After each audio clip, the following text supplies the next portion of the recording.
మెదక్ జిల్లా చేగుంట ప్రాథమిక సహకార సంఘ నూతన అధ్యక్షుడిగా అయితే రఘురాములు బాధ్యతలు స్వీకరించారు. ఈ సందర్భంగా ఆయనతో పాటు ఆయన కార్యవర్గాన్ని సొసైటీ సీఈఓ సందీప్ శాలువాతో సన్మానించారు. ఈ సందర్భంగా వారు మాట్లాడుతూ సొసైటీ అభివృద్ధికి తన వంతు కృషి చేస్తానని, 990 మంది సభ్యులుగా ఉండగా 2,39,00,000 రుణాలు అందించడం జరిగిందని, నూతన సొసైటీ భవన నిర్మాణానికి కృషి చేస్తానని, రైతులకు ఎరువులు విత్తనాలు అందించేందుకు కృషి చేస్తానని తెలిపారు. ఈ కార్యక్రమంలో డీసీసీబీ మేనేజర్ శశికాంత్ రెడ్డితో పాటు field officer Sriman, society CEO Sandeep, డైరెక్టర్లు సిద్దిరాములు, కుమార్, రమేష్, రాములు, నరసమ్మ, బలరాం, సొసైటీ కార్యాలయ సిబ్బంది తదితరులు పాల్గొన్నారు.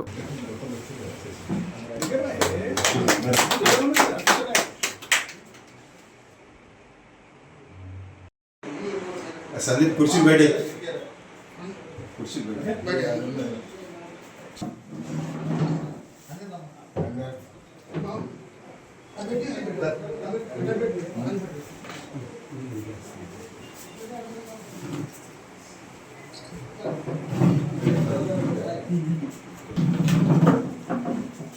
రాములు అయిందా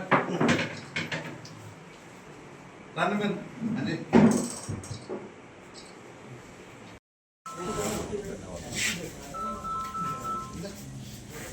లో తీసుకో అన్న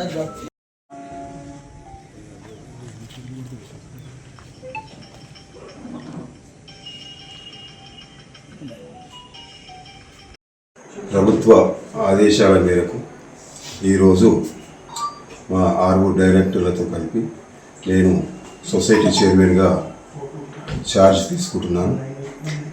ఛార్జ్ తీసుకోవడం సంతోషంగా ఉంది. అదేవిధంగా సొసైటీ అభివృద్ధి కోసం మాకు ఇచ్చిన గడువులో కృషి చేసి అభివృద్ధి పరుస్తామని తెలియజేస్తూ, మా సొసైటీ ద్వారా అంటే కోఆపరేటివ్ బ్యాంకులో ఇప్పటి వరకు 2,39,00,000 టర్నోవర్ లోన్లు ఇవ్వడం జరిగింది. అందులో 239 మంది క్రాప్ లోన్స్, 13 మంది ఎల్టీ లోన్స్ ఇవ్వడం జరుగుతుంది. అదేవిధంగా కమర్షియల్ లోన్స్ మరియు క్రాప్ లోన్స్ కూడా ఇవ్వడానికి మేము సిద్ధంగా ఉన్నాం. ముందు చేగుంట సొసైటీ ద్వారా ఫర్టిలైజర్ కానీ, విత్తనాలు కానీ, కొనుగోలు కేంద్రాలు కానీ అన్నీ ఏర్పాటు చేసి రైతులకు అందుబాటులో ఉండి రైతులకు మంచి సేవలు అందించి మంచి పేరు తీసుకొస్తామని కోరుకుంటూ సెలవు తీసుకుంటాం.